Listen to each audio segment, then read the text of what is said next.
One, two, three, go, live dimulai. Oke, bismillahirrahmanirrahim. Assalamualaikum warahmatullahi wabarakatuh. Halo sobat masalah semua, selamat datang kembali di Ngosan Senja episode ke-12. Kembali kami hadir buat menemani ngabuburit teman-teman semua. Meskipun ini sedikit berbeda karena kita mulai lebih awal di jam 12.30 dan selesai kemungkinan akan jam 5:15 atau 5:30. Lihat nanti aja mau selesai kapan. Dan kenapa lebih awal? Karena kita kedatangan tamu spesial yang merupakan orang-orang yang di IEIB ini rasa-rasanya nggak mungkin nggak kenal. Pasangan nyentrik yang cukup populer, bukan cukup lagi, sangat populer di kalangan IEIB. Nah, buat teman-teman semua silakan saksikan live streaming YouTube dan IG ini sampai beres karena kita akan kulik kisah cinta mereka. Siapa beliau? Itu Bu Kenny Devita dan Pak Mikael. Assalamualaikum Bu Kenny. Assalamualaikum. Waalaikumsalam warahmatullahi wabarakatuh. Kok maju lagi? Iya. Nggak kelihatan. Apa? Nah. Oke. Waalaikumsalam warahmatullahi wabarakatuh. Oke. Nah, kenapa kemudian beliau diundang lagi-lagi ya? Karena ada sebuah kisah menarik yang rasa-rasanya banyak mahasiswa-mahasiswi IBI khususnya ya di FEBU itu pengen cari tahu sebenarnya bagaimana sih kisah perjalanan kisah perjalanan cinta mereka. Oke. Nah, sedikit disclaimer ya. Mungkin yang belum tahu ya. Jadi Bu Kenny sama Pak Mikael ini adalah dosen di FEBUI, khususnya prodi Ilmu Ekonomi Islam dan Bisnis Islam FEBUI. Nah, langsung saja tahu berapa lama ya. Siapa tuh yang mau ngomong nih? Bu Kenny sama Mikael bisa ceritain bagaimana sekarang kesibukan apa ya? Kesibukan dulu ya? Kesibukan apa dulu? Kesibukannya sekarang apa? Pak Mikael dan Bu Kenny sekarang kesibukannya apa? Mulai dari Kenny dulu kali. Oh iya. Ya kalau saya gini-gini aja masih di prodi ekonomi Islam, masih prodi ilmu ekonomi Islam membantu Ibu Tika Arundina dan juga di PBS membantu Bu Rahma. Itu sih yang kalau misalnya kesibukan pekerjaan ya, internal pekerjaan. Tapi kan karena memang semenjak pandemi juga dan kebetulan sebelum pandemi juga udah cuti hamil kan, jadi emang bener-bener sekarang di rumah. Terus alhamdulillah saya sama Mikael juga tahun lalu 2020 diamanahi anak, jadi ya sekarang sudah peran mengubah lah, selain menjadi istri, menjadi anak di rumah, menjadi ibu juga. Oh, udah punya anak, alhamdulillah ya Pak. Udah berapa bulan Bu berarti? 1 tahun. 1 tahun. Namanya Mikaela. Iya. Ini inspirasinya dari Pak Mikael tuh. Iya, dari bapaknya. Namanya mirip bapaknya, mukanya mirip saya, jadi adil. Oh gitu kan. Oke. Pak Mikael apa Pak sekarang Pak? Saya ngajar juga. Ngajar ya di UI masih sama ngajar di salah satu kampus lah ya. Satu kampus. Iya, salah satu kampus lah. Di bilangan Sentul. Kampus di bilangan. Oke, jangan disebutkan. Ya, sama saya juga aktif di luar lah, di industri keuangan ya. Industri keuangan. Iya, saya aktif di industri keuangan, investment banking lah. Wah, Gitu, ya kayak gitu. Jadi ya researcher Pak. Ya, ekonomis juga, ekonomis research. Jadi saya ekonom di salah satu perusahaan investasi ya di pasar modal. Menarik ya kalau bisa investasi ke Pak Mikael. Yeah. Itu aja deh ngobrolnya, jangan ngomongin kisah cinta Mikael. Ngomongin investasi. Kan dia berdua, pada Pak Mikael itu mungkin berbeda karena berdua tapi lain lagi. Nah, mungkin for information ya. Jadi dua dosen ini sebenarnya Bu Kenny saya nggak pernah diajar Bu Kenny satu mata kuliah pun nggak pernah. Seingat saya nggak pernah. Tapi Pak Mikael saya pernah diajar di Ilmu Islam kalau nggak salah. Dan Pak Mikael selalu datang dengan berbagai macam insight yang penuh dengan konspirasi. Tadi nyentrik. Pasti kalau anak-anak IBI ya khususnya yang ngambil topik komunisme dan itu di Pak Mikael, pasti yang ditunggu-tunggu adalah konspirasi yang ingin disampaikan oleh Pak Mikael. Nah, itu out of the box. Ketika nonton. Itu out of the box, saya di Google Tag cuma disampaikan sama seorang Pak Mikael. Rasanya orang dosen lain kurang berani untuk menyampaikannya. Luar biasa. Oke, nah itu Pak Mikael sama Bu Kenny udah kenal berapa lama? Pertama kali ketemu? Coba Mikael aja.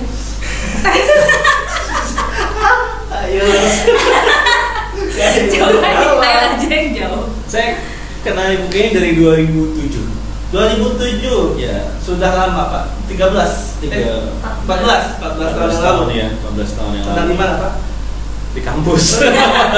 Saya kenal di kampus. Pertama kali saya kenal Ibu Kenny itu waktu dia mau minjem, nggak tahu sekarang ada nggak ya, kartu KTM.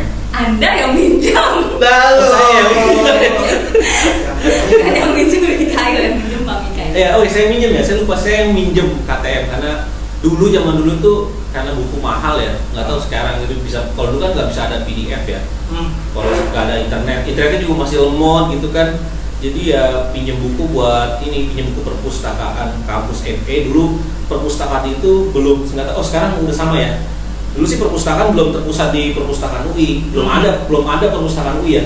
Ada cuman kecil gitu. Jadi saya pinjam KTM-nya beliau ini untuk saya pinjam untuk fotokopi. Gitu. Oh, pinjam buat fotokopi buku. Iya, pinjam buat fotokopi. Buat ngeprint di PLKJ, tahu PLKJ nggak? PLKJ itu apa? Lupa. Layanan komputer jaringan. Oh, Jadi iya. lab komputer kan ada layanan ngeprint. Oh, Gratis iya. satu mahasiswa dapat di atas 100 Yes, kertas. Nah itu Mikael Oh. pinjam KTM saya. Ya disitulah saya pertama kali ketemu Ibu Kenny. Iya. Tapi berani minjem bukan apa? Enggak, satu angkatan. Jadi satu angkatan ya Satu di angkatan. 2007. Cuman nggak kenal karena misalnya cuma tahu nama karena Mikael tuh absen atas A, saya K di tengah, nggak pernah sekelas. Tapi tahu, maksudnya saya tahu Mikael, soalnya dulu Mikael gebetannya temen saya. Lucuan. Jadi saya tahu aja namanya Mikael udah gitu doang. Oh, nggak, maksud saya kenapa berani minjem sedangkan belum pernah ketemu? Enggak, udah ketemu. Oh, bener. Oh, Kan udah satu ketemu. angkatan. Iya, Berapa kali angkatan. acara IE doang. Berarti udah Tapi nggak pernah di kelas. kenal, sudah pernah kenal sama itu. Berarti jauh Tahu sebelum loh, ini. dia Tahu doang. Mungkin terdesak kali dulu kan ya. Karena mau ujian, terus nggak punya buku, mau ujian ya udah akhirnya pinjem. Ada ngelihat Kenny udah saya pinjem aja lagi. Oh, tiba-tiba bukannya lewat. Iya. Mau ada pinjem kartu KTM. Iya KTM. Oke, itu kayak lihat di grup lain ini siapa ya. Buru-buru juga ada Belum gitu ada. kan. Oh, ada lain ya? WhatsApp juga belum ada ya? Belum Ya ada. itu mah ngatain. Nggak tahu BBM aja saya. saya sama Mikael baru di Malaysia. Baru kuliah tingkat akhir BBM ya. Iya BBM. Heeh. Oh iya, Dia masih SMS. Sebetulnya saya masih SD Dia ternyata ledek. lupa. Zaman jadul. Udah dia SD loh. Dia masih SD. Memang belum ada WhatsApp, belum ada masih ada SMS doang ya. Jadi Iya. nggak kepikiran buat nyari situ ya. Hmm. Cuma sepintas lewat aja udah langsung mintain. Buktinya nggak merasa kaget bu. Enggak kan kayak temen aja pinjemin KTM tapi kenalnya tuh nggak di situ, kenalnya di Kanopi. Oh. Iya berapa lama berselang 2009 saya jadi kepala divisi PSDM, disuruh nyari Wakadif, bingung milih siapa karena yang teman-teman yang lain tuh udah di BEM, udah di Oke. BOE. Ya. Terus saya bisa memilih malam itu juga sama ketuanya, bingung kan saya milih siapa. Terus saya karena saya udah saking pusingnya, saya udah nggak nyari-nyari lagi, terus saya main HP. Dulu udah ada Facebook. Oh, oke. Tiba-tiba Facebook. malam-malam di Facebook saya ada inbox dari siapa nih, kan jarang lah ada yang ngirim inbox kan, biasanya kan bol-bolan. Ya udah pas Ya. ngirim inbox ternyata Mikael. Nah Mikael isinya apa? Isinya adalah pesan berantai. Oh, broadcast nanti. Iya broadcastan. Terus saya jadi kepengen kenapa nggak Mikael aja? Ya udah akhirnya dari situ awalnya. Jadi dia jadi Wakadif di PSDM. Terus udah kenalan, maksudnya intensif, jadi kenal gara-gara di PSDM Kanopi. Dulu pasti Kanopi ya, kan belum ada kalau di Kanopi ya. Belum ada IBC, belum ada. Masih IBC belum ada, Iya. masih Kanopi mainnya. Oke. Bagian PSDM 2 berarti ibu satu departemen kan? Iya, satu angkatan. Wakil ketua. Iya. Saya wakilnya. Kok mau diwakilin Pak? Dulunya dia mau di BOE, terus saya larang-larang. Ya dia udah ikut seleksi BOE. Terus saya suruh milih mau jadi Wakadif PSDM di Kanopi atau jadi BOE karena kan nggak mungkin waktu itu double agent kan kalau udah jadi BPH. Terus tadinya padahal dia udah ranking 1 pas seleksi BOE kalau nggak salah, bikin esai kalau kan yang jiwanya BOE sebenarnya. Tapi dulu gara-gara gak enak sama saya, baru kenal, ya udah ada diain jadi Wakadif PSDM merelakan BOE. Penyesalan dia di FE tuh gak masuk BOE, gak jadi. Padahal kan dia BOE banget. Iya. Gitu Berarti ya. PSDM ngurusin manusia. Iya, makanya itu gak Mikael banget sama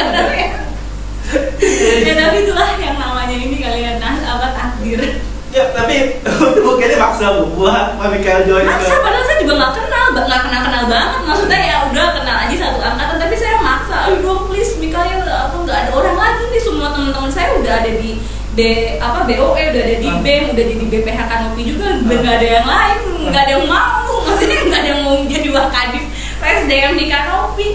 Ya udah ada Mikael lah, karena dia orangnya baik, terus juga campur nggak enakan. Akhirnya udah milih jadi di Kanopi. Padahal dia nggak kenal banget, tapi udah orang Kanopi segala macam, baru banget lah. Jadi SDM-nya terbatas, nggak ada lagi. Akhirnya karena cuma ada Pak Mikael yang punya peluang buat masuk, akhirnya Pak Mikael yang ditarik. Yang mau lah. Menyesal nggak Pak? Menyesal kan dibilang sih dia lagi di BOE. Nah itu kan dari pandangan Buken ya. Coba. Ya Mikael nyesel nggak Pak? Ya awal-awal nyesel sih. Awal-awal. Tapi kesini ya enggak lah. Ya senang aja dunia baru gitu kan, SDM. Udah kena paksa gitu. Dunia baru SDM. Aduh, ya alhamdulillah ya Pak ya. Iya, Tahu dari Kanopi, habis itu bersama lagi di mana? Udah Kanopi doang. Ya udah di Kanopi ya. Terus setahun ya, sisanya udah tingkat akhir kan, dan juga pas di Kanopi itu kebetulan saya sama Mikael jadi dekat, maksudnya jadi sahabatan banget, circle kita sama, udah jadi temenan aja, circle temenan. Circle pertemanan itu yang akrab-akrab itu. Iya, satu geng lah istilahnya, Geng, dulu main ke rumah sama teman-teman yang lain, pergi jalan-jalan segala macam. Jadi di situ awal mulanya lah tumbuh. Siap.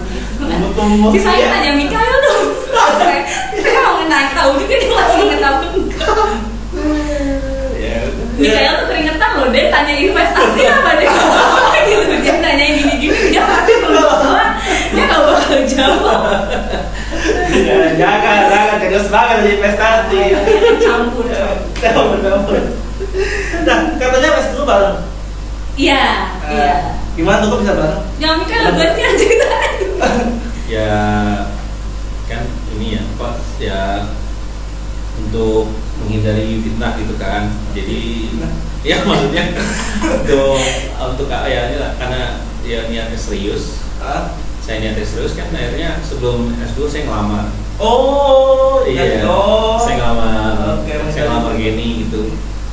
Ya lamar langsung ke ini ke rumah, terus ketemu orang tuanya, ya tegang lah, karena waktu itu kan nikahnya muda ya, umurnya 24 tahun ya. 22 ya itu ya. Iya, pokoknya nikah muda lah. Pokoknya saya nggak kepikiran dari kuliah, dari kecil nggak pernah kepikiran nikah muda gitu maksudnya. Terus cuman ya karena udah yakin, ya udahlah saya mau memutuskan untuk melamar beliau nih. Terus habis itu aduh ini lebih tegang dari wawancara. Lebih tegang dari wawancara di TV nih. Ya. Mikael kan gak merasa tegang ini loh. Terus cerita gini tuh gak Mikael loh. Ini berarti pertama kali jangan wawancara. Iya. Saya tahu nih, saya ngejebak Mikael aja. Saya bilang ngobrol-ngobrol, tapi saya nggak bilang tentang apa. Pasti dia merasa terjebak sekarang. Ya gitulah, pokoknya nikah muda. Akhirnya saya melamar Kenny, ya langsung maksudnya langsung lah ke rumah, terus sendirian gitu, nggak ada orang tua sendiri gitu. Karena niatnya memang waktu kita berteman saya udah niat pengen sekolah lagi, langsung sekolah gitu. Habis lulus S1 saya niat mau langsung sekolah, tidak dapat beasiswa atau enggak, saya mau langsung sekolah lah. Terus kebetulan waktu itu ya 2000 berapa ini 2010 ya 2012 itu 2010 itu ini lagi booming keuangan syariah gitu. Ya kebetulan saya juga akan senang teori konspirasi ya. Saya senang teori konspirasi dari kecil, bahwa saya melihat pasti ada sesuatu yang nggak lazim lah gitu di ekonomi ini. Kenapa kok hanya segelintir orang yang kaya, sedangkan the rest of society itu masih miskin gitu di Indonesia gitu ya. Nah, terus ada jawaban, ada sepintas, karena di FEU kita tahu kan ya mazhabnya, walaupun berbagai mazhab, tapi kan FEU ini sangat free market ya, maksudnya pendekatannya gitu ya. ya ortodoks lah. Ekonominya pendekatannya ortodoks. Terus ngeliat di FEUI ada ekonomi syariah nih, kayak apa ya? Ya inilah apa namanya? Oase di padang pasir gitu. Wah, saya ngeliatnya, ini harusnya sih bisa dielaborasi, saya senang nih. Nah, terus kebetulan ketemu Kenny, terus Kenny punya sepupunya itu duluan ngambil Islamic Finance di IAIUM di Malaysia. Terus dia kerja di Bahrain ya, kerja di Bahrain mengajar. Nah, saya terinspirasi dengan sepupunya Kenny nih, terus saya bilang kenapa nggak saya lanjutkan di Islamic Finance saja atau Islamic Economic and Finance gitu ya, S2-nya. Nah, Kenny nggak tahu dulu, Kenny malah mau cita-citanya tinggi, mau ke Oxford gitu kan ya. Enggak itu mau kita cita-cita. Mau jadi Wadi Ayunda. Mau dikestain gitu. Anak kan ya beda. Kenny dan saya ini ya makanya mungkin bisa jadi inspirasi buat teman-teman yang IPK-nya atau nilainya nggak gitu-gitu bagus amat di kampus ya. Terus mau deketin cewek pinter dan akhwat pinter dan ya. Jangan itu. Ya mau deketin yang apa namanya ya, yang pinter gitu ya, jangan minder gitu ya. Saya deketin terus lihat, wah ini bagus ya. Terus saya bilang ke Kenny mau lanjut S2 langsung, ya saya lamar. Dan dia tertarik juga akhirnya gitu. Tertarik dengan ekonomi syariah. Akhirnya ya udah kita mutusin sebelum nikah malah ya. Kita mutusin buat ya udah kita sekolah bareng. Tadinya maunya pisah. Sayanya mau ke Malaysia atau saya mau ke ya pokoknya tentang yang ekonomi syariah, mungkin dia mau yang lebih tertarik di bidang yang lain, saya nggak tahu gitu. Ya udah akhirnya karena kebetulan S2-nya mau bareng, ya udah saya bilang orang tua saya mau nikah. Padahal waktu itu belum kerja ya. Udah kerja sempat jadi riset associate di Bank Indonesia, bantu riset associate pasca-syariah dulu lah, kebetulan ketemu langsung sama pasca-syariah di riset associate, makin terinspirasi buat ngambil ekonomi syariah karena waktu itu kan salah satu tokoh Bank Indonesia di yang ngomongin ekonomi Islam itu kan salah satu di Bank Indonesia itu kan Pak Ascaria namanya ya. Saya bantu riset beliau, terus saya makin kagum, makin tertarik dengan ekonomi Islam. Ya udah akhirnya saya bilang sama ibu saya mau langsung S2 walaupun saat itu baru lulus, baru selesai magang juga di Bank Indonesia jadi riset associate. Bismillah, saya bilang ya udah saya lamar beliau dan setelah melamar Kenny ya kita lanjut S2 ya bareng. Yang gitu. Keputusan untuk melamar Bu Kenny sebelum S2 itu kenapa Pak? Ya karena kan kalau bayangin kalau sekolah di luar jauh sepian ya. Oh bareng deh. S2-nya kan akhirnya mutusin buat bareng-bareng di IUM. Jadi kan sebelum lulus kita udah tahu kita mau ke IUM. Maksudnya ke Malaysia. Kan gak mungkin kita berangkat berdua, kondisi belum nikah. Ya walaupun misalnya katakan bisa menjaga diri kan, tapi nggak bisa lepas dari fitnah juga. Ya akhirnya orang tua pun juga dari sisi saya juga, orang tua saya juga apalagi kan karena sisi perempuan kali ya, anaknya perempuan ya mintanya kalau emang saya lulus dinikahin sebelum berangkat ke Malaysia. Jadi ke Malaysia tuh udah lega lah, orang tua ngelepas juga tuh udah nikah gitu. Gitu, jadi menghindari fitnah dan memang niatnya juga baik kan, ya nggak ada salah. Jadi agak nekat dalam arti gini, mungkin kalau orang rasional mikirnya belum punya kerjaan segala macam, terus nikah muda tuh berani banget, langsung S2 pula, S2-nya nggak pakai beasiswa pula. Mungkin ya kalau yang mikirnya bener-bener lihat dari segi materi aja gitu kok nggak masuk akal banget nih, kayak quote-unquote seakan-akan jadi bahasainnya kayak ingin orang tua lah ya gitu, minta nikah, terus sekolah juga dibiayain sama orang tua. Tapi justru pas kita udah ngejalanin ya sekarang, justru hikmahnya sih baru terasa sekarang deh gitu, bahwa ya memang kalau niatnya baik ya tadi menghindari fitnah, terus juga akhirnya pas studi tuh juga udah tenang, udah beda banget ya hatinya tuh udah tenang, jadi fokus belajar ya, sehingga ya mungkin ya alhamdulillah gitu bisa pelan-pelan tuh ibaratnya memberikan ini ke orang tua, balik lah dengan apa yang orang tua udah berikan ke kita. Tapi di saat itu nikah muda jadi hal yang biasa. Enggak. Oh enggak, wah itu ada nanya. Saya kan angkatan pertama di IE yang di ilmu ekonomi yang nikah. Kalau di FE kayaknya enggak sih, kalau yang FK departemen lain saya nggak tahu. Tapi kalau di IE saya sama Mikel tuh pasangan pertama yang nikah gitu. Maksudnya entah yang sesama IE atau yang beda itu, tapi kita orang pertama yang nikah di angkatan. Jadi tuh nggak lazim nikah umur 22 tuh nggak lazim, baru lulus pada saat itu tuh masih nggak lazim. Orangnya juga nih, karena nanya kerjanya apa, enggak langsung S2, bahkan kita nikah belum dapat offer letter dari AUM. Iya. Belum pasti keterima, jadi boro-boro bulan madu abis nikah tuh bengong, ini kalau sampai nggak keterima di AUM gimana, maksudnya nggak kebayang gitu kalau memang harus kerja, cuman jadi di luar plan kita. Plan ya, respect. Tapi balik, yang penting niat Den, jadi segeralah Den. Iya, topiknya jangan lempar topik. Biar Pak Mikael nggak tegang banget, saya mencari masalah di sini tugasnya. Nanti kalau Pak Mikael keringetan. Karena iya, dan saya kan sampai sekarang nikah muda menjadi hal yang jadi kaum minoritas, dalam artian nggak banyak yang mulai memutuskan habis S1 langsung nikah. Ya kan kalau nggak kuliah S2 ya kerja gitu kan. Nah, tapi keputusan untuk menikah cukup berani juga diambil sama Pak Mikael. Iya. Ya sebenarnya nekat sih, nekat ya maksudnya, tapi ya percaya aja lah kalau niatnya baik, mau kegiatan, mau hal yang positif ya pasti Allah kasih jalan. Saya niatnya cuma itu doang sih, saya yakinnya cuma itu doang sih. Pasti Allah kasih jalan, dan alhamdulillah sih semua berjalan sesuai rencana, semua dimudahkan sama Allah. Ya itu makanya mungkin ya bisa buat teman-teman semua ya, kalau yang takut nikah muda ya mungkin ya jangan takut, ada Allah ya. Ya Allah. Sama orang tua nggak sih? Maksudnya kita nggak juga bisa diizinin kalau misalnya mama Pak Mikael atau ibu bapak saya juga mungkin nggak perspektifnya mungkin nggak luas, nggak pernah ini.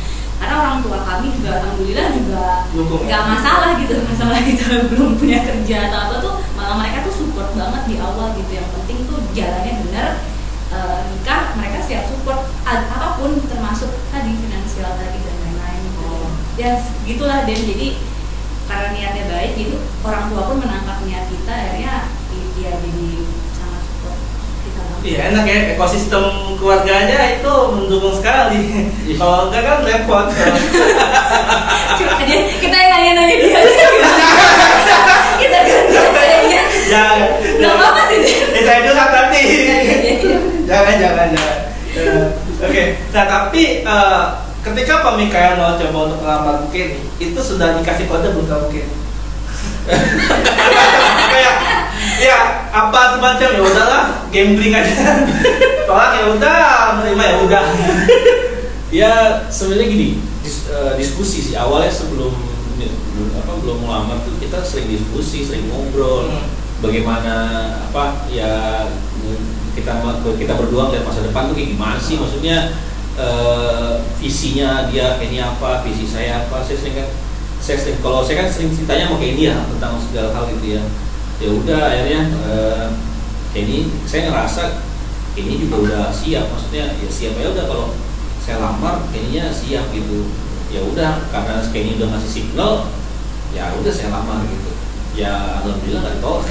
Dan ingat kode keras juga, bukan kode keras, yang ngasih kode-kode tuh justru ibu saya, maksudnya ya karena mikirnya ibu dari pihak perempuan tadi sekali lagi, makanya mungkin pesan-pesan juga gitu kalau setelah mungkin merasakan ya jadi ibu juga sih, maksudnya emang begitu salah satu cara melindungi kehormatan marwah dari anak perempuan tuh ya menguji, mengetes nih kalau serius ya udah lanjutkan ke tahap yang lebih serius. Jadi makanya mungkin Pak Mikael juga tambah yakin setelah ngobrol dan setelah ada permintaan dari ibu saya untuk disegerakan gitu. Ada pertanyaan dari IG, Pak Mikael sama Bu Kenny kalau lagi nyantai di rumah ngobrolin apa? Kalau lagi nyantai ngobrolin apa? Akhir zaman. Akhir zaman, ngeri kali.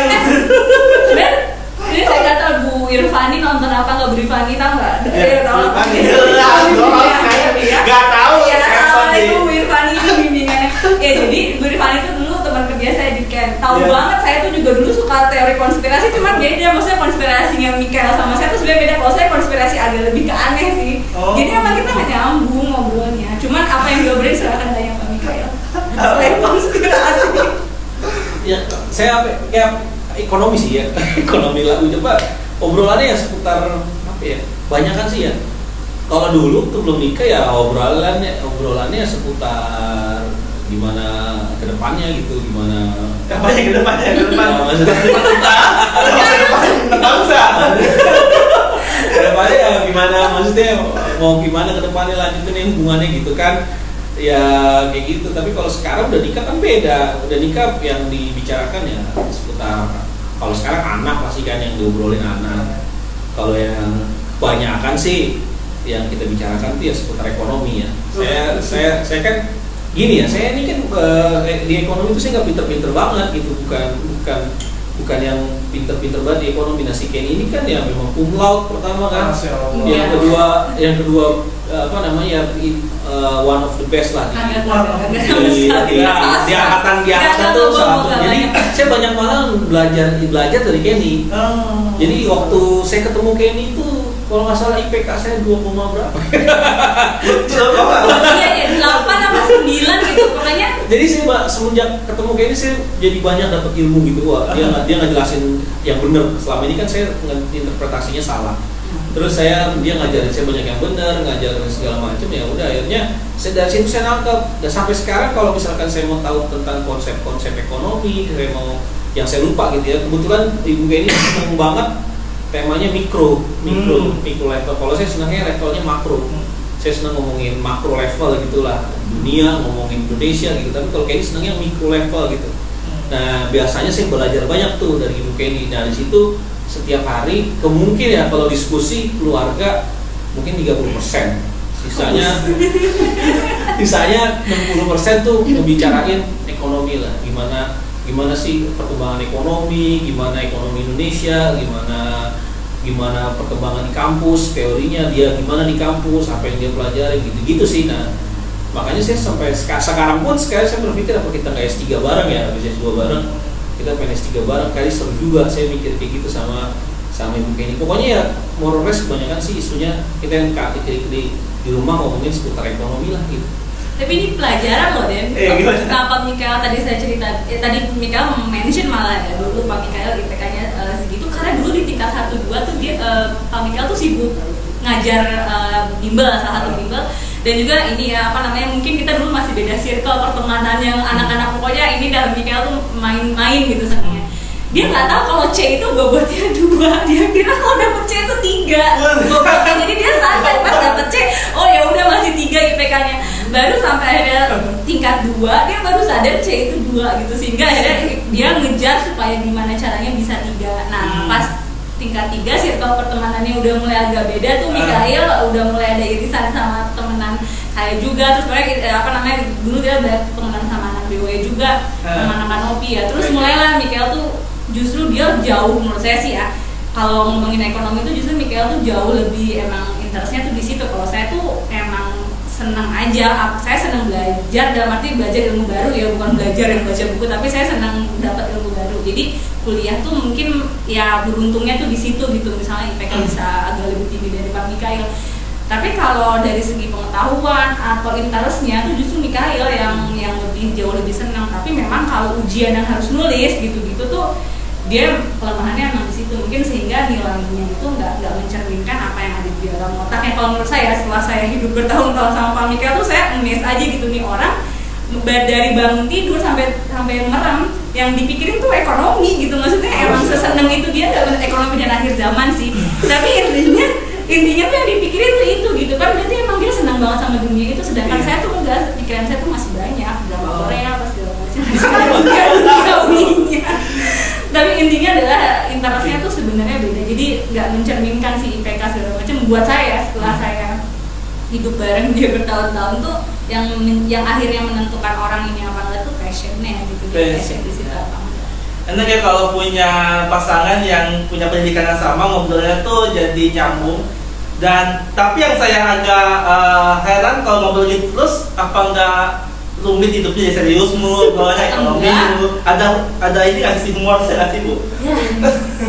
Ya sisi humornya ya banyak lah, masih kalau sisi humor ya. Sisi humor banyak. Cuman ya ini kita kalau ngobrol tuh kadang apa ya, kita ngobrol ngalor ngidul ujung-ujungnya ekonomi lagi. Kayak kita ngomongin game teori gitu ya, kayak kita ngomongin game teori terus gimana kita menerapkan game teori terhadap hubungan kita berdua gitu. Jadi kayak gitu terus sama anak gimana kayak gitu. Jadi ya yang tadi hal yang serius jadi hal yang nggak serius ya. Ada buku bagus tuh yang menurut saya teman-teman harus baca juga Freakonomics ya. Freakonomics. Freakonomics. Buku lawas yang bagus. Jadi itu hal-hal remeh bisa dijelaskan dengan ekonomi, dan kalau kita ngomongin ekonomi untuk hal-hal yang remeh dan bikin kita ketawa juga jadi bisa kayak gitu. Itu ada buku bagus namanya Freakonomics ya. Kan deh ujung-ujungnya di bawahnya ekonomi. Iya gitu. Ternyata bukan cara ya Bang. Nah, pengen nanya lagi, cuman nih banyak banget pertanyaan di IG, jadi saya akan coba tanyakan. Jadi teman-teman saya semua di tadi Bu Irfani. Bukan benar kan? Bu Irfani, Bu Tika. Ini ada yang pertanyaan dibalas. Nah, ini tadi udah jelas juga. Terus kemudian sering bahas Bu Irfani, sering bahas gosip kampus nggak?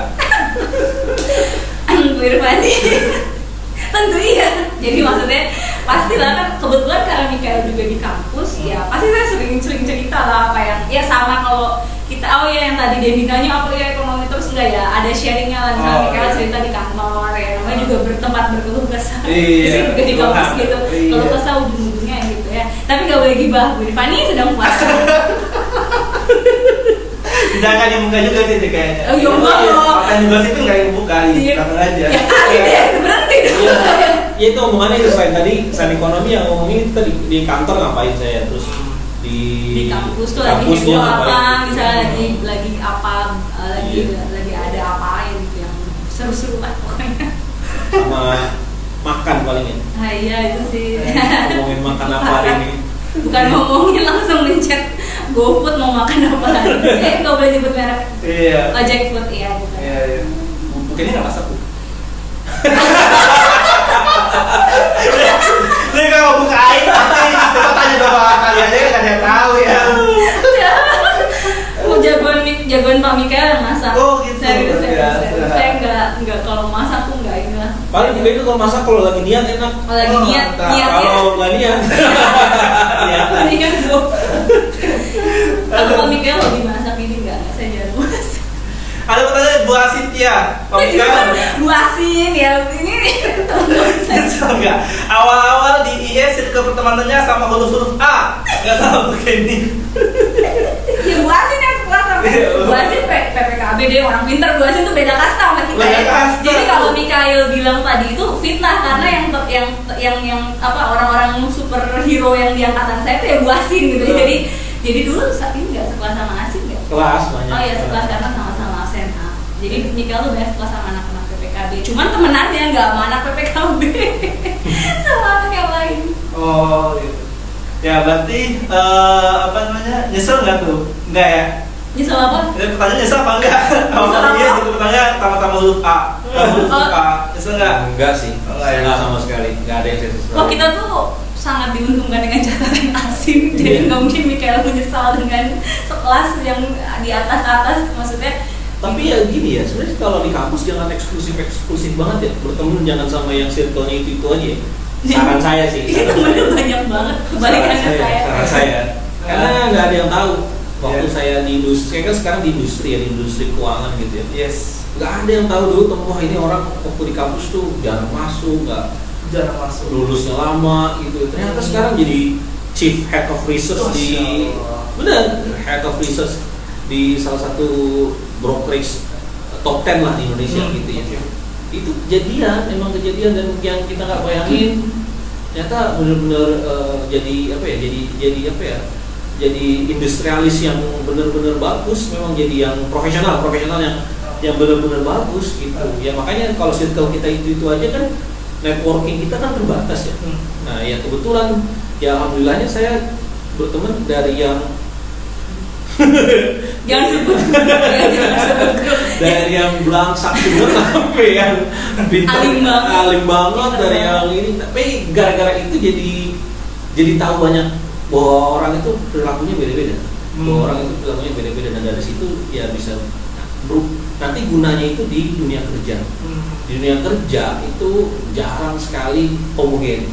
Orang itu beda-beda. Nah, kalau kadang kepintaran, kecerdasan itu mungkin hanya 30% dari kunci sukses orang kerja ya, atau di industri atau di dunia profesional gitu. Sisanya itu adalah networking, sisanya itu adalah humble, gimana dengan ilmu yang kita punya kita humble, Terus yang ketiga ya ini bagaimana kita memaintain tempat kerja kita, maintain emosi di tempat kerja kita, gimana kita bisa memaintain tempat kerja kita biar tempat kerja kita itu bisa jadi energinya positif buat kita membuat tempat kerja kita. 3 itu sih kadang kalau saya pikir-pikir ya. Iya. Oke. Nah ini pertanyaan banyak banget. Pilot talknya bisa jadi paper dong ya? Gimana? Pilot talknya bisa jadi paper ya?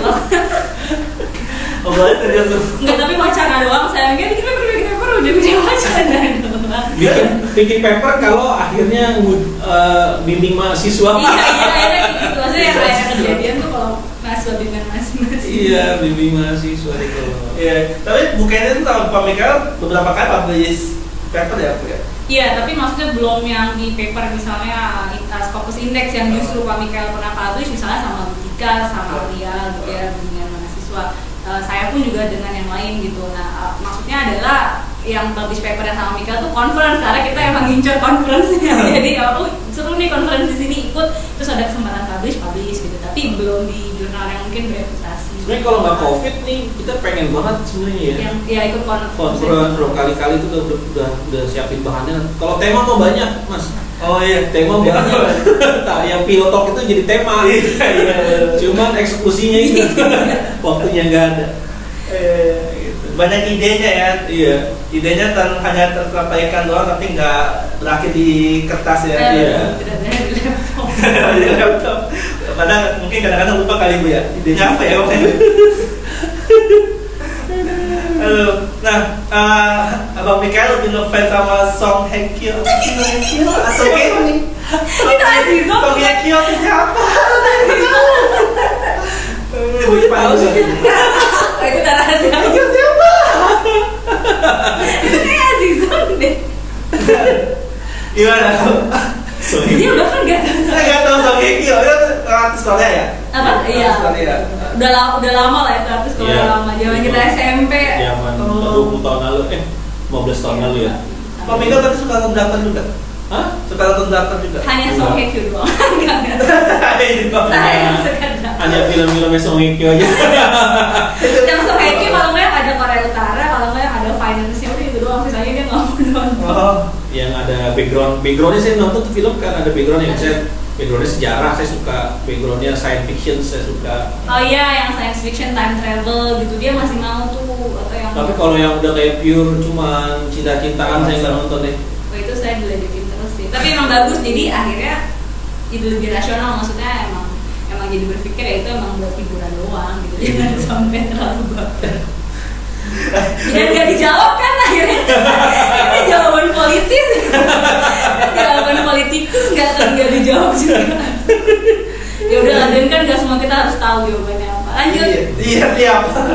Nah, tapi saya tidak ingat beberapa waktu yang lalu, beberapa sebulan seminggu itu Bu Kenny sempat nge-posting sebuah majalah yang covernya isinya ada Pak Mikael, ada Bu Kenny. Oh iya, ada bukan majalah deh. Bukan Itu majalah. apa sih? Lupa. Itu kita waktu itu masih mahasiswa lagi ngobrol di Taman Makara, terus bertiga sama teman satu angkatan Adit lagi ngobrol, tiba-tiba ada orang dirpen bilang foto ya foto. Kita pikir buat foto apa? Oh gimana Pak? Ya udah ngobrol aja, nah, tapi kita foto. Ternyata semester berikutnya tahun ajaran baru itu buat jadi cover buku ini, buku itu loh, buku panduan akademik. Saya bilangnya cover majalah. Itu buku panduan akademik itu ya, nggak pernah diganti covernya itu ya. Iya benar, ya udah bakal dipakai foto. Iya, selalu foto kita terus bertiga. Bertiga. Beberapa tahun itu ya. Saya pikir dari kita belum lulus ya. Iya, masih kuliah. Masih kuliah. Itu yang ketiga udah punya pasangan. Apa? Yang ketiga. Yang ketiga itu udah punya satu. Udah nikah. Udah nikah. Kita udah Udah kayak nyamuk. Enggak.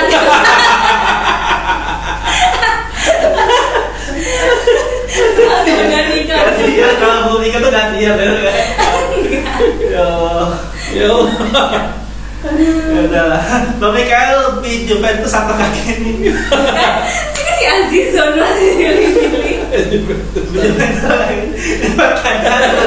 Kalau ini susah nih, susah.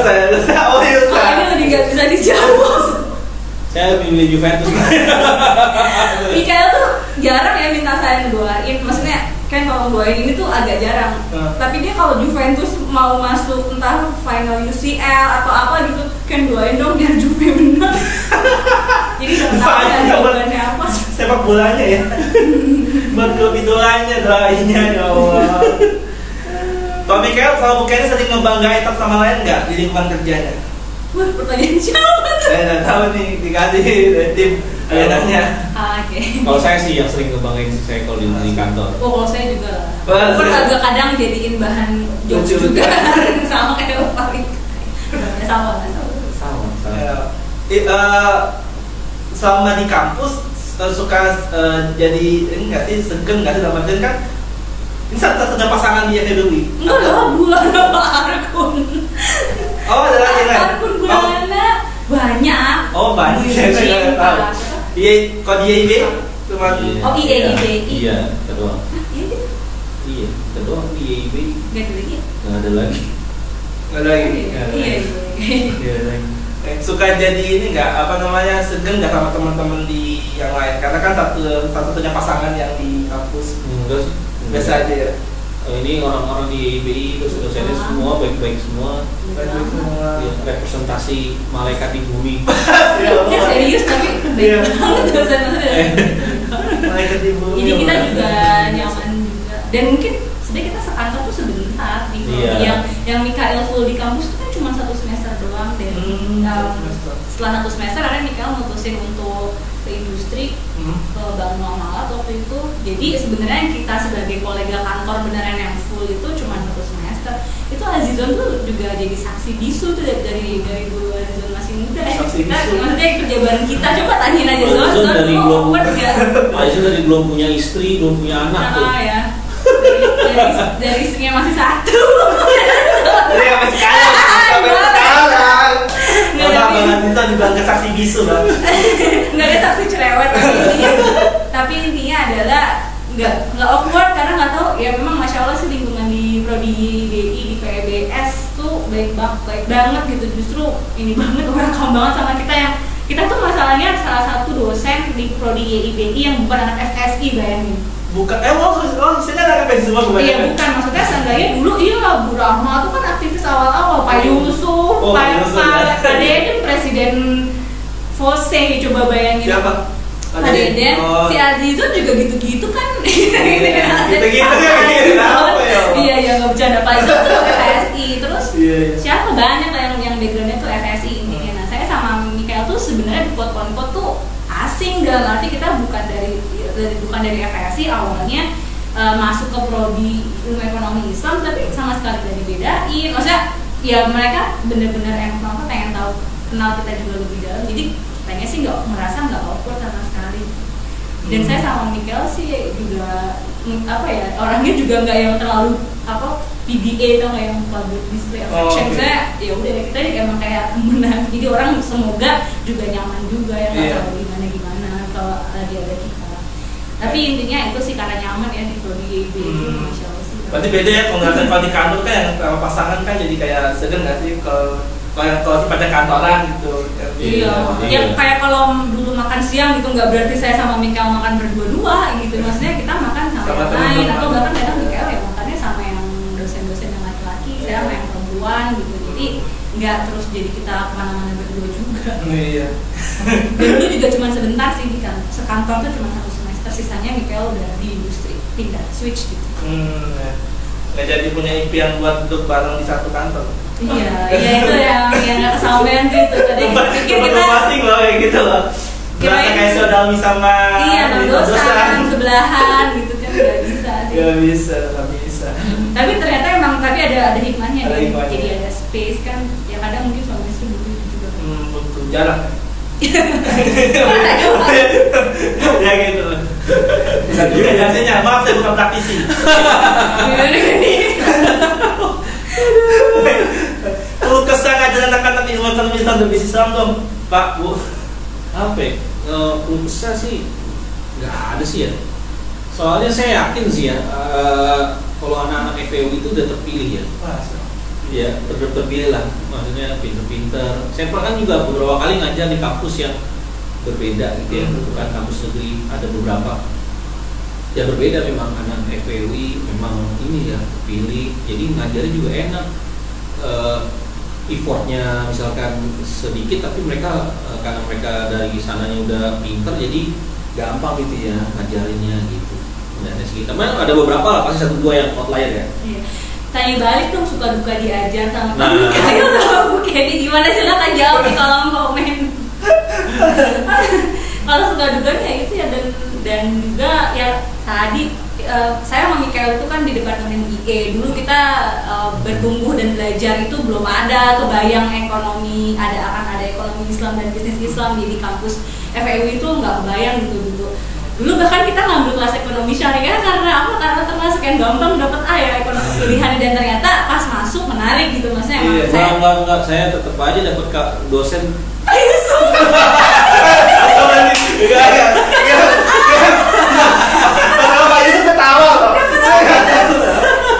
Saya tetap aja dapetnya Pak Yusuf. Dia ngomel-ngomel kan saya duluan ngambil action, saya Farida sama Pak Mustafa, Altoa dong. Saya bilang Mikael ambil semester depan action, dapat A insya Allah gitu kan.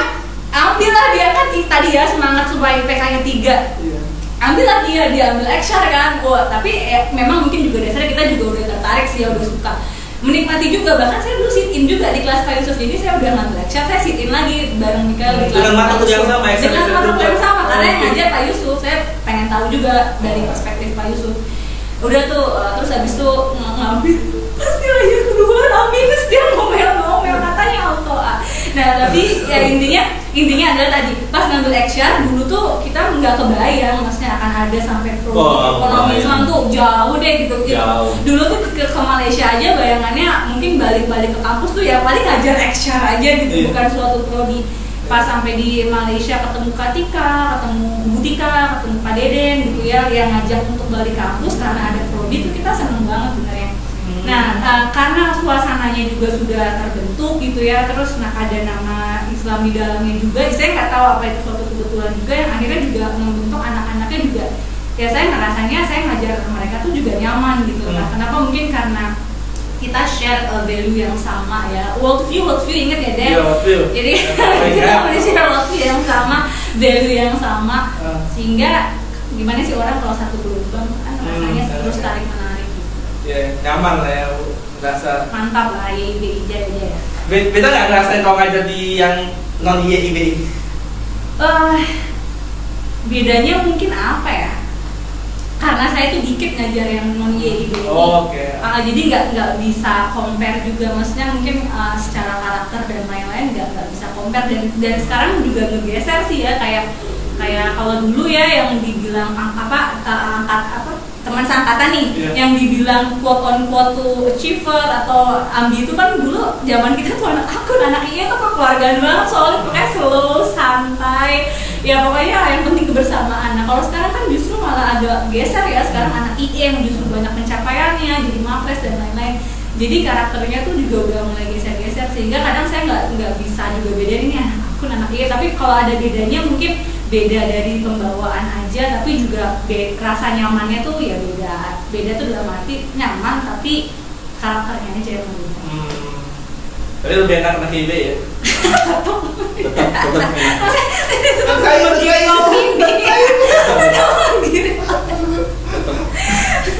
Waktu itu dasarnya siapa aja waktu ngajar saya? Pak Yusuf, Pak siapa aja? Oh, dulu Bu Wisam. Ini ya presiden.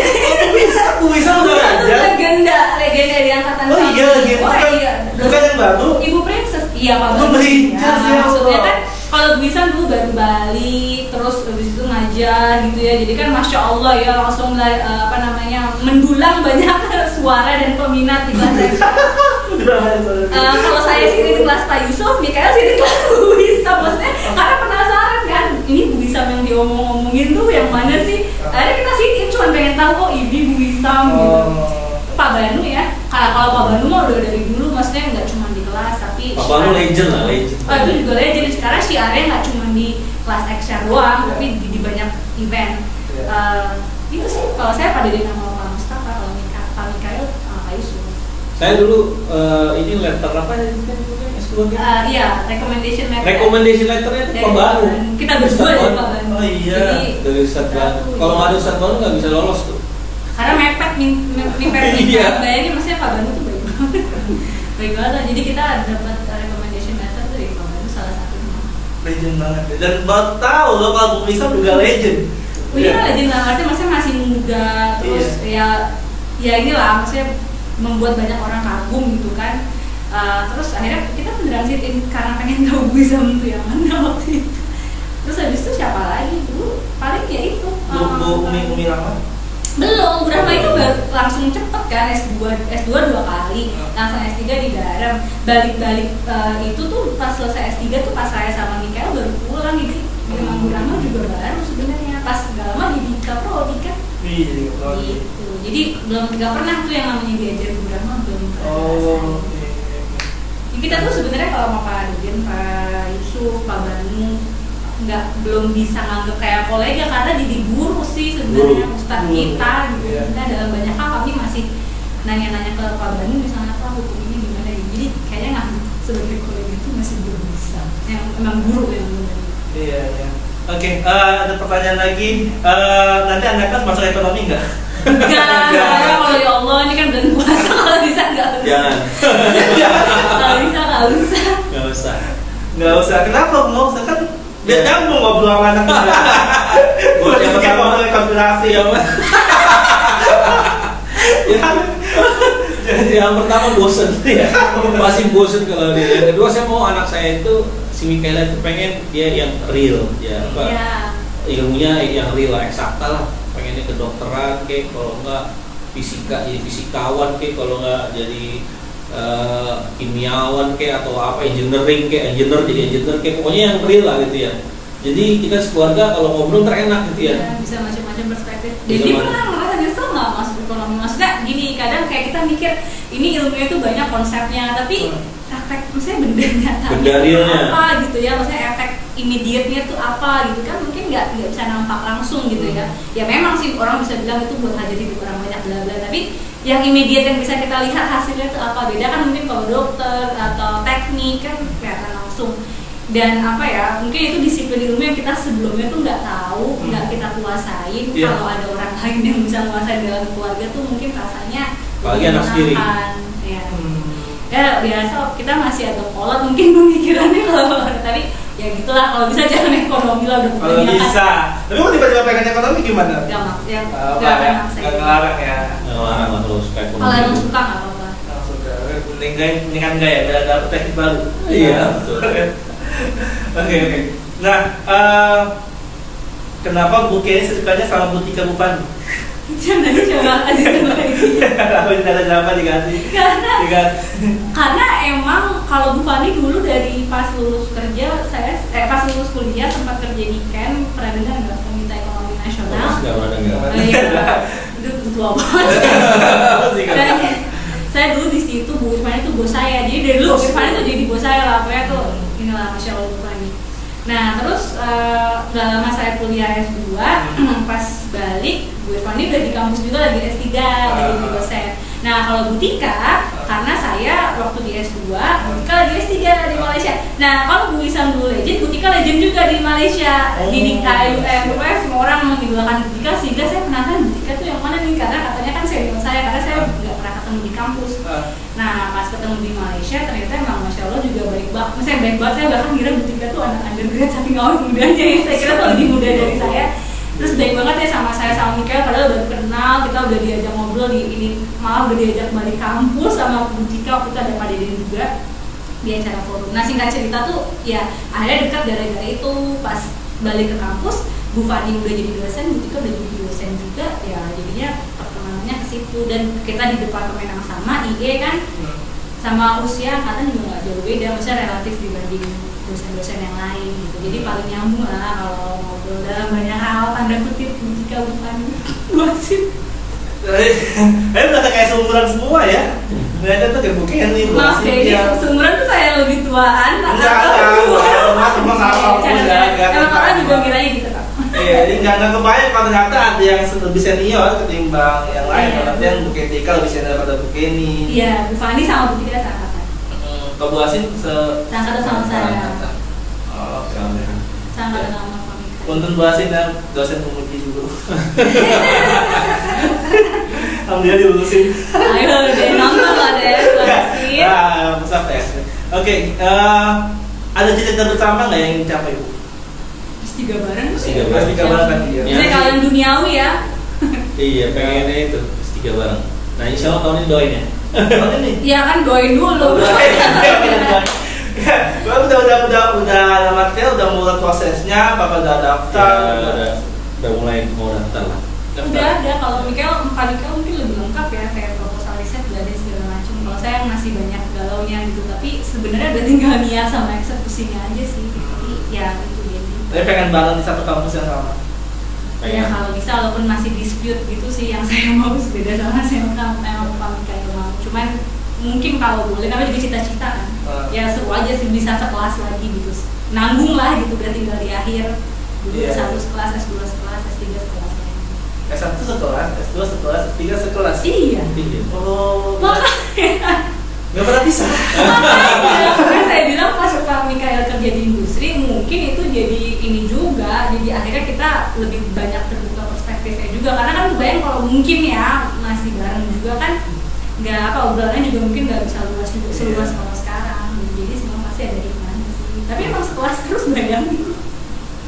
Iya, sekelas terus S2 sekelas itu karena emang gak ada kelas lain atau emang sengaja milih bareng? Oh iya, kalau S2 emang milih lah sebenarnya. Kalau S1 kita sekelas terus tuh pas udah tingkat 3 ya. Ya pokoknya pas udah kenal lah, udah mulai dekat gitu sekelas terus. Tapi kan tadi tingkat 2 kita jarang kelas. Yang tingkat 3 tingkat 4 sekelas banyak sekelas. Oke. Nah, gimana caranya ada sevisi dari teman sampai sekarang bisa ngajar dan berjuang bareng-bareng jurusan ekonomi Islam? Oh, Bisa sevisi terus. Sampai sekarang dan bisa ngajar bareng di jurusan ekonomi Islam. jodoh kali ya. Bingung. Jodoh aja kali dia emang kan. Kayak ini. Akhirnya mau diapain lagi? Kata mama ada mau. Oke, ini emang takdir jodoh aja. Jodoh aja kan emang takdir deh. Gak pernah ngerencanain, kita juga bukan orang yang serius. Dulu pernah ikut kayak kajian rumah tangga gitu kan, salah satunya dia bilang rumah tangga tuh misalnya dievaluasi setahun sekali, merumuskan kembali visi misinya tuh biasa. Kita tuh orang yang go with the flow banget, maksudnya ya walaupun saya agak lebih sedikit planning, tapi dalam banyak hal kadang justru kita lebih senang sama hal yang impulsif sifatnya gitu. Jadi kalau tadi ditanya kenapa bisa visinya bareng, emang mungkin jodoh bener karena kita nggak pernah ngerencanain, tapi kita tahu intinya ujungnya mau kemana, tapi caranya itu kita biarkan takdir yang kerja, karena justru di situ serunya perjalanan.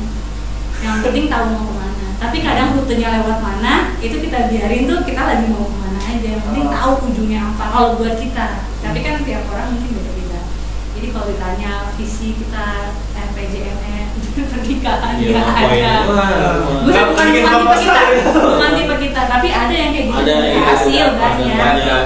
Tergantung karakter aja. Karakter kita kebetulan bukan gitu.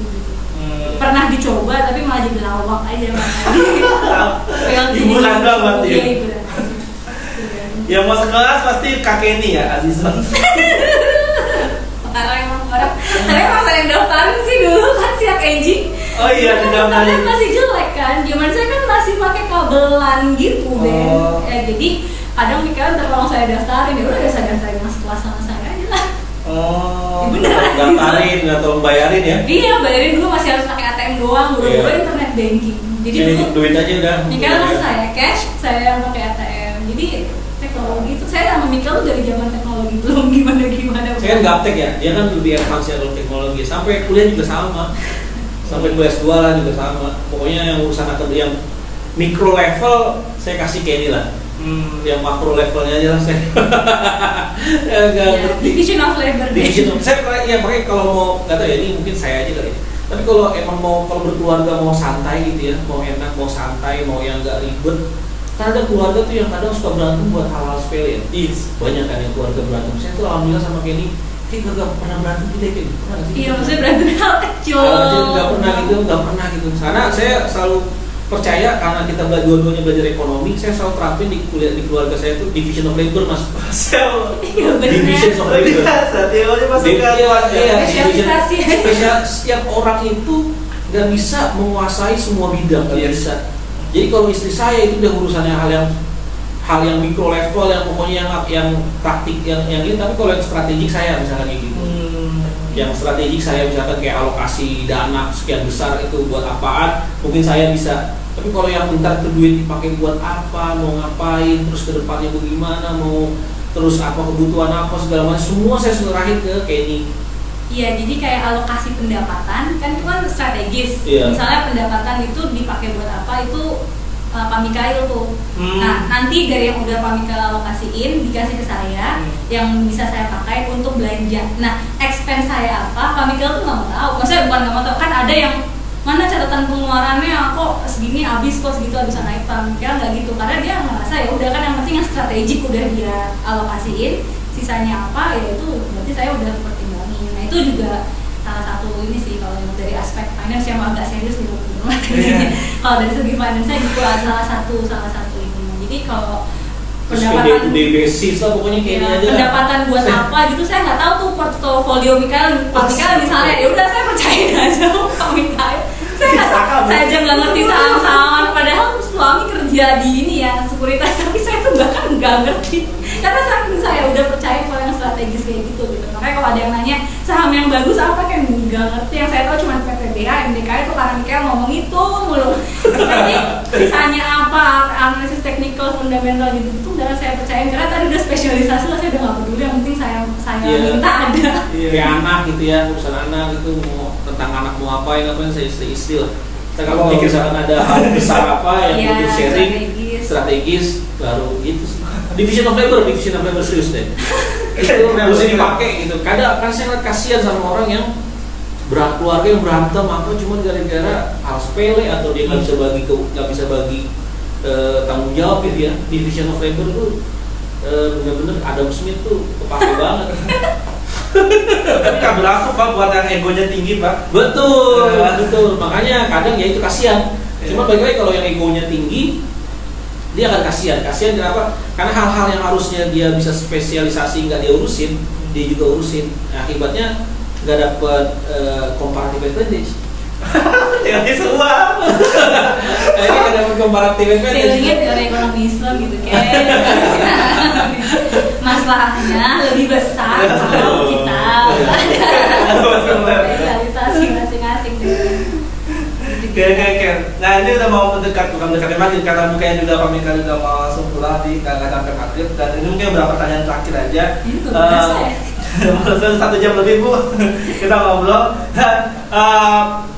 Dari Farid Gumilar, pernah nggak lulusin mahasiswa nggak? Kenapa? Nggak lulusin mahasiswa? Nggak pernah. Dari siapa jawab pertanyaannya? Farid.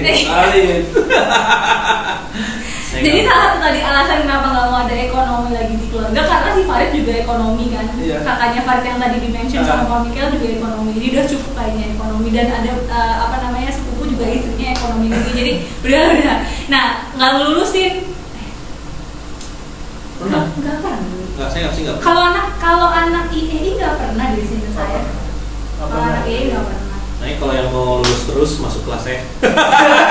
Auto aja ya. Aduh, badan tak boleh nggak auto.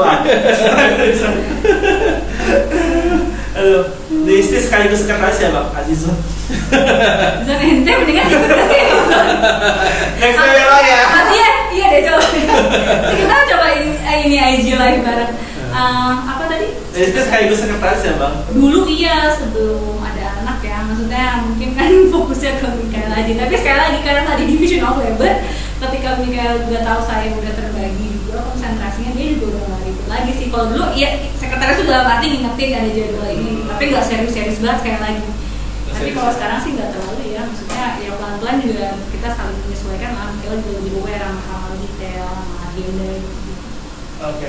Kalau dari Pak Tuba, semoga mampu. Ya Allah, behave dong Pak Ustaz Tuba.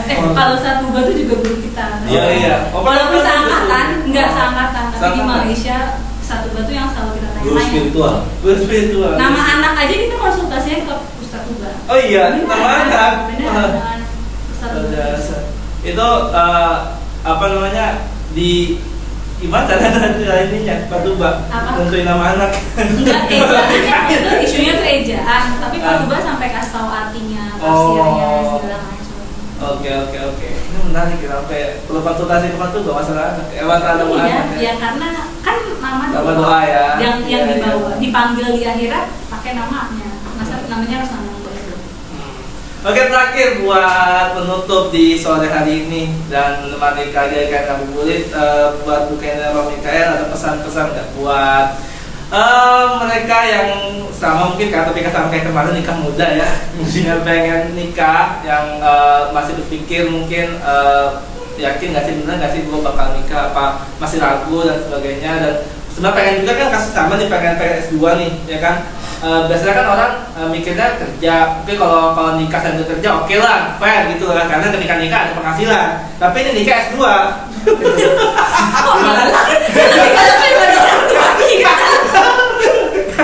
ini nasional aja, nikah S2 ada biaya apa namanya nafkah, ada juga biaya kuliah, nambah lagi kosnya. Nah ini buat mereka gimana? Dia masih agak ragu atau sarannya seperti apa gitu?